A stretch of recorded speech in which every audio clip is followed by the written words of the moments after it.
میں ایک دفعہ گیا تھا 2002 میں ان کو لے کے، سعید انور نیا اس وقت آیا تھا تبلیغ میں، نیا ہمارا محلے دار تھا، اس کو نئے تبلیغ میں لگایا تھا، میں جماعتوں میں لے کے جاتا تھا، مشتاق نیا تبلیغ میں تھا، تو ان کو یہ مجھے لے گئے اپنے ساتھ 2002 میں انگلینڈ، نئی نمازیں پڑھنی شروع کی تھی، تو وہاں ایک آدمی آ گیا ان کا کوئی دوست تھا پرانا، وہ کسی اور مسلک کو ہوگا فکر کا، اس نے ان کو آ کہا کہ تجھے جو نماز پڑھ رہی ہو ٹھیک نہیں کی، یہ نماز نہیں ٹھیک، میرا نماز میں دسا کہ میں سویا پڑا تھا، مجھے مشتاق اٹھایا، انہوں نے کہا بھائی جان اٹھو کہ سان لے چلے جائے بھائی.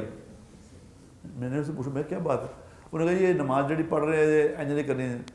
تو میں نے اسے کہا، میں کہا بھائی جان یہ جب نماز نہیں پڑھتے تھے اس وقت آپ کہاں تھے؟ وہ کمرہ ہے سامنے، میں نے کہا وہ سامنے والا کمرہ ہے وسیم اکرم کا، اسے بتاؤ جا کے کہ آمین اونچی کرنی کہ نیوی کرنی، دس دتن سوال. یہ بیچارے پڑھنے لگ گئے ہیں تو ان کو بتا رہے ہو یہ ٹھیک نہیں ہے، وہ غلط ہے، وہ یہ پڑھنے دو ٹھیک ہو جائے گا، خدا تیری مہربانی، جاؤ 10. وہ کہتے نہیں جی میرا تو کم میں 10.